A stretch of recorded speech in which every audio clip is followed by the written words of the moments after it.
ನರೇಂದ್ರ ಮೋದಿ ಪ್ರಧಾನಮಂತ್ರಿ ಅಲ್ಲ, ಪ್ರಚಾರ ಮಂತ್ರಿ ಅಂತಂದ್ರು ಪ್ರಕಾಶ್ ರಾಜ್. ಇಡೀ ದೇಶ ನರೇಂದ್ರ ಮೋದಿಯವರನ್ನ ಕೊಂಡಾಡ್ತಾ ಇರಬೇಕಾದ್ರೆ ಪ್ರಕಾಶ್ ರಾಜ್ ಅವರಿಗೆ ಸಹಿಸೋದಕ್ಕಾಗ್ತಿಲ್ಲ.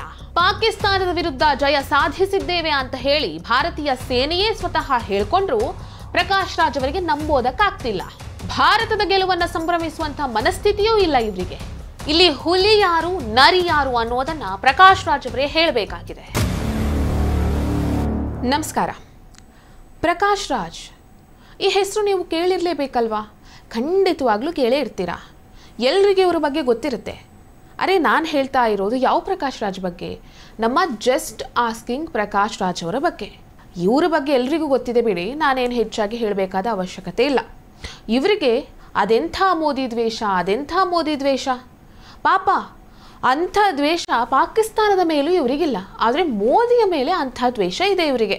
ಪಾಕಿಸ್ತಾನದ ಬಗ್ಗೆ ಮಾತನಾಡ್ತಾ ಇರಬೇಕಾದ್ರೆ ಇವರಿಗೆ ಪ್ರೀತಿ ಕರುಣೆ ಉಕ್ಕಿ ಹರಿಯುತ್ತೆ. ಅಮನ್ ಕಿ ಆಶಾ ನೆನಪಾಗುತ್ತೆ ಇವರಿಗೆ. ಈ ಪ್ರಕಾಶ್ ರಾಜ್ ಅವರಿಗೆ ಮೋದಿಯನ್ನ ಕಂಡ್ರೆ ದ್ವೇಷ, ಅದೇ ಉಗ್ರಗಾಮಿಗಳನ್ನ ಕಂಡ್ರೆ ಪ್ರೀತಿ ಕರುಣೆ ವಿಶ್ವಾಸ. ಇನ್ನು ಮತಾಂಧತೆಯ ಬಗ್ಗೆ ಅಂತೂ ಮಾತನಾಡೋದೇ ಬೇಡ. ಮತಾಂಧತೆಯ ಬಗ್ಗೆ ಇವರಿಗೆ ಯಾವಾಗಲೂ ಜಾಣ ಕುರುಡು. ಇವರು ಜಸ್ಟ್ ಆಸ್ಕಿಂಗ್ ಅಂತ ಹೇಳ್ತಾ ಪ್ರಶ್ನೆಗಳನ್ನು ಕೇಳ್ತಾನೆ ಇರ್ತಾರೆ. ಇವರು ಕೇಳುವಂಥ ಪ್ರಶ್ನೆಗಳನ್ನು ನೋಡಿದರೆ ಕೆಲವೊಮ್ಮೆ ಹಾಸ್ಯಾಸ್ಪದ ಅನಿಸುತ್ತೆ.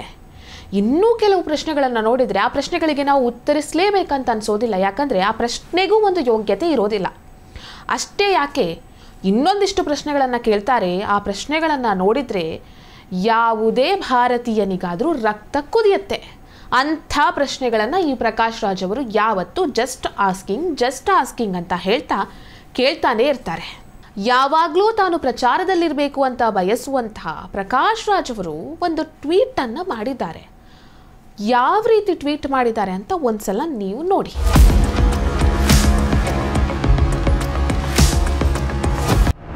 ನೋಡಿದ್ರಲ್ವಾ ಇವರು ಮಾಡಿದಂತಹ ಟ್ವೀಟ್?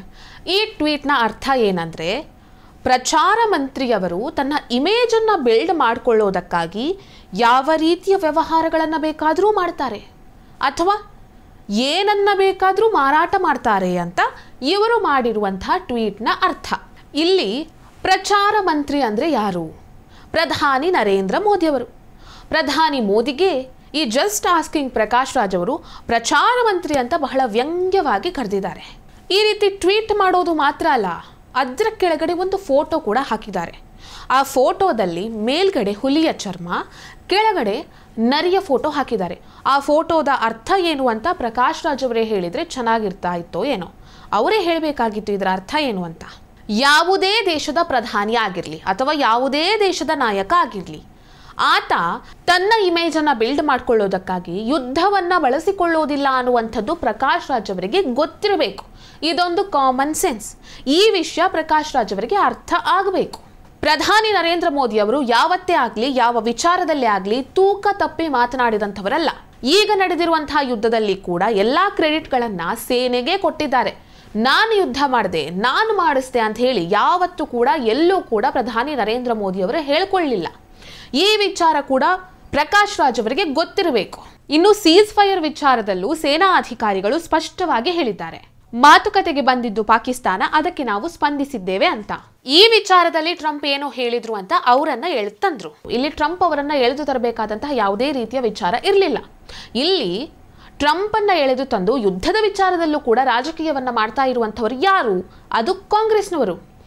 ಇಲ್ಲಿ ಪ್ರಕಾಶ್ ರಾಜ್ ಅವರು ಕಾಂಗ್ರೆಸ್ನವರು ಈ ರೀತಿಯಾಗಿ ರಾಜಕೀಯವನ್ನ ಯುದ್ಧದ ವಿಚಾರದಲ್ಲಿ ಎಳೆದು ತರ್ತಾ ಇದ್ದಾರಲ್ವಾ, ಆ ವಿಚಾರವನ್ನ ಕೂಡ #ಜಸ್ಟ್ ಆಸ್ಕಿಂಗ್ ಅಂತ ಬರ್ಕೊಂಡು ಟ್ವಿಟರ್ನಲ್ಲಿ ಪೋಸ್ಟ್ ಮಾಡಬಹುದಿತ್ತಲ್ವಾ? ಯಾಕಾಗಿ ಪ್ರಕಾಶ್ ರಾಜ್ ಅವರು ಕಾಂಗ್ರೆಸ್ನವರನ್ನ ಪ್ರಶ್ನಿಸಿಲ್ಲ? ಯಾಕೆ ಅವರನ್ನ ಪ್ರಶ್ನಿಸಬೇಕಾದ್ರೆ ಇವರಿಗೆ ಧ್ವನಿ ಬರೋದಿಲ್ವಾ? ಇನ್ನು ಇಮೇಜ್ ಬಿಲ್ಡಿಂಗ್ ನ ವಿಚಾರಕ್ಕೆ ಬಂದ್ರೆ, ಇಲ್ಲಿ ನಿಜವಾಗ್ಲೂ ಇಮೇಜ್ ಬಿಲ್ಡ್ ಮಾಡ್ತಾ ಇರುವವರು ಯಾರು? ಕಾಂಗ್ರೆಸ್ನವರು. 1971ರ ಯುದ್ಧದ ವಿಚಾರದಲ್ಲಿ ಈಗ ಇಂದಿರಾ ಗಾಂಧಿ ಅವರ ಫೋಟೋವನ್ನ ಬಳಸಿಕೊಂಡು ಸೋಷಿಯಲ್ ಮೀಡಿಯಾದಲ್ಲಿ ಆ ಫೋಟೋವನ್ನ ಹಾಕೊಂಡು ನಿಜವಾಗ್ಲೂ ಇಮೇಜ್ ಬಿಲ್ಡ್ ಮಾಡ್ತಾ ಇರುವವರು ಯಾರು? ಕಾಂಗ್ರೆಸ್ನವರು. ಈಗ ಪ್ರಕಾಶ್ ರಾಜ್ ಅವರಿಗೆ ಕಾಂಗ್ರೆಸ್ನವರನ್ನ ಪ್ರಶ್ನೆ ಮಾಡೋದಕ್ಕೆ ಧ್ವನಿ ಇಲ್ವಾ? ಯಾಕೆ ಬಾಯಿ ಬರ್ತಾ ಇಲ್ವಾ? ಭಾರತೀಯ ಸೇನೆ ಅಗ್ರೆಸಿವ್ ಆಗಿ ತಿರುಗೇಟ್ ಕೊಟ್ಟಿದ್ದು ಇದೇ ಮೊದಲಲ್ಲ. ಈ ಹಿಂದೆ ಕೂಡ ಪುಲ್ವಾಮಾ ಅಟ್ಯಾಕ್ ಆಗಿದ್ದಾಗಲೂ ಇದೇ ರೀತಿಯಾಗಿ ಹೋರಾಟವನ್ನ ನಡೆಸಿದ್ರು. ಪಾಕಿಸ್ತಾನಕ್ಕೆ ತಕ್ಕ ಉತ್ತರವನ್ನ ನೀಡಿದ್ರು. ಯಾವ ಸಂದರ್ಭದಲ್ಲೂ ಕೂಡ ಪ್ರಧಾನಿಯವರು ನನ್ನಿಂದಾನೇ ಎಲ್ಲ ಆಯಿತು, ನಾನೇ ಯುದ್ಧ ಮಾಡಿಸಿದ್ದು, ಸೈನಿಕರದ್ದೇನು ಪರಿಶ್ರಮನೇ ಇಲ್ಲ ಅಂತ ಎಲ್ಲೂ ಹೇಳ್ಕೊಂಡಿಲ್ಲ. ಎಲ್ಲ ಕ್ರೆಡಿಟ್ಗಳನ್ನು ಸೇನೆಗೆ ನೀಡಿದ್ದಾರೆ. ಸೊ ಹೀಗಿರಬೇಕಾದ್ರೆ ಮೋದಿ ದ್ವೇಷವನ್ನ ಇಟ್ಕೊಂಡು ಅನವಶ್ಯಕವಾಗಿ ಇಮೇಜ್ ಬಿಲ್ಡ್ನ ವಿಚಾರದ ಬಗ್ಗೆ ಮಾತನಾಡ್ತಾ ಇರುವಂತಹ ಪ್ರಕಾಶ್ ರಾಜ್ ಅವರನ್ನ ಭಾರತೀಯರು ಈಗ ಪ್ರಶ್ನಿಸುವಂತಹ ಸಮಯ ಬಂದಿದೆ. ಈ ಪ್ರಕಾಶ್ ರಾಜ್ ಅವರಿಗೆ ನಮ್ಮ ದೇಶದ ಬಗ್ಗೆ, ನಮ್ಮ ದೇಶದಲ್ಲಿರುವಂತಹ ಪ್ರಜೆಗಳ ಬಗ್ಗೆ, ಅದರಲ್ಲೂ ಹಿಂದೂಗಳ ಬಗ್ಗೆ ಎಷ್ಟೊಂದು ಪ್ರೀತಿ ಇದೆ ಅಂತ ಹೇಳಿದ್ರೆ, ಪೆಹಲ್ಗಾಮ್ನಲ್ಲಿ ಅಟ್ಯಾಕ್ ಆಗಿ 3 ದಿನಗಳ ನಂತರ ಇವರೊಂದು ಟ್ವೀಟ್ ಮಾಡ್ತಾರೆ. ಇಡೀ ದೇಶ ಉಗ್ರರ ವಿರುದ್ಧ ಆಕ್ರೋಶವನ್ನು ವ್ಯಕ್ತಪಡಿಸ್ತಾ ಇರಬೇಕಾದ್ರೆ ಇವರ ಟ್ವೀಟ್ಗಳಲ್ಲಿ ಉಗ್ರರ ವಿರುದ್ಧ ಯಾವುದೇ ರೀತಿಯಾಗಿ ಇವರು ಬರ್ಕೊಂಡಿಲ್ಲ. ಲೆಟರ್ ಫ್ರಮ್ ಕಾಶ್ಮೀರ್ ಅಂತ ಏನೇನೋ ಬರ್ಕೊಂಡು ಇವರು ಆ ಲೆಟರನ್ನು ಪೋಸ್ಟ್ ಮಾಡ್ತಾರೆ ಟ್ವಿಟರ್ನಲ್ಲಿ. ಅದರಲ್ಲಿ ಕಾಶ್ಮೀರಿಗಳ ಮಾತನ್ನ ಕೇಳಿ ಅಂತ ಇವರು ಹೇಳ್ತಾರೆ. ಇವರು ಯಾವತ್ತಾದರೂ ಮಡಿದಿರುವಂತಹ ಹಿಂದೂಗಳ ಮಾತನ್ನ ಕೇಳಿ, ಅವರ ಫ್ಯಾಮಿಲಿಯ ಮಾತನ್ನ ಕೇಳಿ ಯಾವತ್ತಾದರೂ ಈ ರೀತಿ ಪೋಸ್ಟ್ ಮಾಡಿದಾರಾ? ಅಥವಾ ಉಗ್ರಗಾಮಿಗಳ ಬಗ್ಗೆ ಎಂದಾದರೂ ಧ್ವನಿ ಎತ್ತಿದ್ದಾರಾ? ಇನ್ನೊಂದು ಟ್ವೀಟ್ನಲ್ಲಿ ಆರ್ಮಿ ಪ್ರೆಸ್ ರಿಲೀಸ್ ಅನ್ನ ಟ್ಯಾಗ್ ಮಾಡ್ತಾರೆ. ಟ್ಯಾಗ್ ಮಾಡಿಬಿಟ್ಟು ಯೋಧರಿಗೆ ನನ್ನದೊಂದು ಸೆಲ್ಯೂಟ್ ಅಂತ ಹೇಳಿ ಬರ್ಕೊಂಡಿರ್ತಾರೆ ಅಷ್ಟೇ. ಅದನ್ನ ಬಿಟ್ಟು ಉಗ್ರರಿಗೆ ತಕ್ಕ ಶಾಸ್ತಿ ಆಗಬೇಕು, ಉಗ್ರರಿಗೆ ಶಿಕ್ಷೆ ಕೊಡಬೇಕು ಅಂತ ಹೇಳಿ ಏನೇನನ್ನು ಬರ್ಕೊಂಡಿಲ್ಲ. ಇದು ಈ ಜಸ್ಟ್ ಆಸ್ಕಿಂಗ್ ಪ್ರಕಾಶ್ ರಾಜ್ ಅವರ ಮನಸ್ಥಿತಿ. ಇದಾದ ಮೇಲೆ ಪ್ರಕಾಶ್ ರಾಜ್ ಅವರು ಇನ್ನೊಂದು ಟ್ವೀಟ್ ಮಾಡ್ತಾರೆ. ಆ ಟ್ವೀಟ್ನಲ್ಲಿ ಏನಿದೆ ಗೊತ್ತಾ?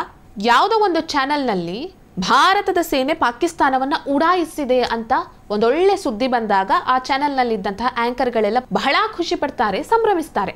ಭಾರತೀಯ ಸೇನೆಗೆ ಜಯವಾಗ್ಲಿ ಅಂತ ಘೋಷಣೆಗಳನ್ನೆಲ್ಲ ಕೂಗ್ತಾರೆ. ಈ ರೀತಿ ಆಂಕರ್ಗಳು ಖುಷಿ ಪಟ್ಟು ಘೋಷಣೆಯನ್ನ ಕೂಗಿದ್ದಕ್ಕಾಗಿ ಪ್ರಕಾಶ್ ರಾಜ್ ಅವರು ಏನ್ ಹೇಳ್ತಾರೆ ಗೊತ್ತಾ? ಇದೆಲ್ಲ TRPಗಾಗಿ ಮಾಡ್ತಾ ಇದ್ದಾರೆ, ಇದೆಲ್ಲ ಇವರ ಚೀಪ್ ಗಿಮಿಕ್ಸ್, ಇದೊಂದು ಗೋಧಿ ಮೀಡಿಯಾ ಅಂತ ಹೇಳಿ ಇವರು ಟ್ವೀಟ್ ಮಾಡ್ತಾರೆ. ನೋಡಿ, ಭಾರತೀಯ ಸೇನೆಗೆ ಜಯವಾಗ್ಲಿ ಅಂತ ಹೇಳಿದ್ರೆ ಅದು ಇವರ ಗಿಮಿಕ್ಸ್, ಅದು ಗೋಧಿ ಮೀಡಿಯಾ, ಇವರು TRPಗೋಸ್ಕರ ಮಾಡ್ತಾ ಇದ್ದಾರೆ. ಇದು ಪ್ರಕಾಶ್ ರಾಜ್ ಅವರ ನಿಜವಾದ ಮನಸ್ಥಿತಿ. ಈ ಪ್ರಕಾಶ್ ರಾಜ್ ಅವರಿಗೆ ಭಾರತದ ಗೆಲುವನ್ನ ಸಂಭ್ರಮಿಸುವಂತಹ ಮನಸ್ಥಿತಿ ಇಲ್ಲ, ಅದು ಗೊತ್ತಿದೆ. ಆದ್ರೆ ಗೆಲುವನ್ನ ಸಹಿಸೋದಕ್ಕೂ ಇವರಿಂದ ಆಗ್ತಾ ಇಲ್ಲ, ಅಂಥ ಮನಸ್ಥಿತಿಯೂ ಇವರಲ್ಲಿ ಇಲ್ಲ. ಇಷ್ಟೇ ಅಲ್ಲ, ಇನ್ನೂ ಅನೇಕ ಟ್ವೀಟ್ಗಳನ್ನ ಮಾಡಿದ್ದಾರೆ. ಆ ವಿಚಾರ ಈಗ ಬೇಡ. ಈಗ ಮಾಡಿರುವಂತಹ ಟ್ವೀಟ್ನ ಬಗ್ಗೆ ಮಾತನಾಡೋಣ. ಈ ಟ್ವೀಟನ್ನು ಇವರು ಯಾವಾಗ ಮಾಡಿದ್ದಾರೆ? 2 ದೇಶಗಳ ನಡುವೆ ಮಿಲಿಟರಿ ಆಪರೇಷನ್ ನಿಂತ ನಂತರ ಈ ಟ್ವೀಟನ್ನು ಪ್ರಕಾಶ್ ರಾಜ್ ಅವರು ಮಾಡಿದ್ದಾರೆ. ಈ ಟ್ವೀಟ್ನ ಮುಖಾಂತರ ಪ್ರಕಾಶ್ ರಾಜ್ ಅವರು ಪ್ರಧಾನಿ ನರೇಂದ್ರ ಮೋದಿ ಅವರನ್ನ ಪ್ರಚಾರ ಮಂತ್ರಿ ಅಂತ ಕರೆದಿದ್ದಾರೆ. ಅವರನ್ನ ನರಿಗೆ ಹೋಲಿಸಿ ಮಾತನಾಡಿದ್ದಾರೆ. ಇಡೀ ದೇಶವೇ ಪ್ರಧಾನಿ ಮೋದಿಯವರ ರಾಜಕೀಯ ನಿರ್ಣಯವನ್ನ, ಅವರ ಧೈರ್ಯವನ್ನ ಹಾಡಿ ಹೊಗಳಿ ಶ್ಲಾಘಿಸ್ತಾ ಇರಬೇಕಾದ್ರೆ ಪ್ರಕಾಶ್ ರಾಜ್ ಅವರಿಗೆ ಇದನ್ನ ಸಹಿಸೋದಕ್ಕೆ ಆಗ್ತಾ ಇಲ್ಲ. ಹಾಗಾಗಿ ಇಂಥ ಟ್ವೀಟ್ಗಳನ್ನ ಮಾಡ್ತಾ 4 ಜನರಿಂದ ಚಪ್ಪಾಳೆಯನ್ನ ತಗೊಂಡು ವಿಕೃತ ಸಂತೋಷವನ್ನ ಪ್ರಕಾಶ್ ರಾಜ್ ಅವರು ಅನುಭವಿಸ್ತಾ ಇದ್ದಾರೆ. ಸ್ವತಃ ಭಾರತೀಯ ಸೇನೆಯೇ ಹೇಳಿದೆ ಪಾಕಿಸ್ತಾನ ನಮ್ಮ ಮುಂದೆ ಮಂಡಿ ಊರಿದೆ ಅಂತ ಹೇಳಿ. ಭಾರತೀಯ ಸೇನೆ ನಿಜ ಹೇಳಿದ್ರು ಕೂಡ ಅದನ್ನ ನಂಬುವಂತ ಮನಸ್ಥಿತಿ ಕೂಡ ಪ್ರಕಾಶ್ ರಾಜ್ ಅವರಿಗೆ ಇಲ್ಲ. ಸೊ ಈ ವಿಜಯೋತ್ಸವವನ್ನ ಸಹಿಸದ, ಯುದ್ಧ ಮಾಡಿದ್ರೆ ಶಾಂತಿ ಬೇಕು ಅಂತ ಹೇಳುವ, ದೇಶ ಶಾಂತಿಯಲ್ಲಿದ್ರೆ ಹೊಟ್ಟೆ ಉರ್ಕೊಳ್ಳುವಂತಹ ಇಂತಹ ಸೋ ಕಾಲ್ಡ್ ಸೆಕ್ಯುಲರ್ಗಳ ವಿರುದ್ಧ ಮತ್ತು ಅವರ ಇಕೋಸಿಸ್ಟಮ್ ವಿರುದ್ಧ ಒಂದು ಆಪರೇಷನ್ ಆಗಬೇಕಾದಂತಹ ಅನಿವಾರ್ಯ ನಮ್ಮ ದೇಶದಲ್ಲಿದೆ. ಈ ವಿಡಿಯೋ ನಿಮ್ಗೆ ಇಷ್ಟ ಆಗಿದ್ದಲ್ಲಿ ಲೈಕ್ ಮಾಡಿ, ಶೇರ್ ಮಾಡಿ, ಕಮೆಂಟ್ ಮಾಡಿ. ನೀವಿನ್ನೂ ನಮ್ಮ ಹೊಸತಿಗಂತ ಡಿಜಿಟಲ್ ಚಾನಲ್ ಅನ್ನು ಸಬ್ಸ್ಕ್ರೈಬ್ ಮಾಡಲಿಲ್ಲ ಅಂದರೆ ದಯವಿಟ್ಟು ಸಬ್ಸ್ಕ್ರೈಬ್ ಮಾಡಿ. ಹೆಚ್ಚಿನ ಮಾಹಿತಿಗಾಗಿ ಪಕ್ಕದಲ್ಲಿ ಇರುವಂತಹ ಬೆಲ್ ಐಕನ್ ಅನ್ನು ಪ್ರೆಸ್ ಮಾಡಿ.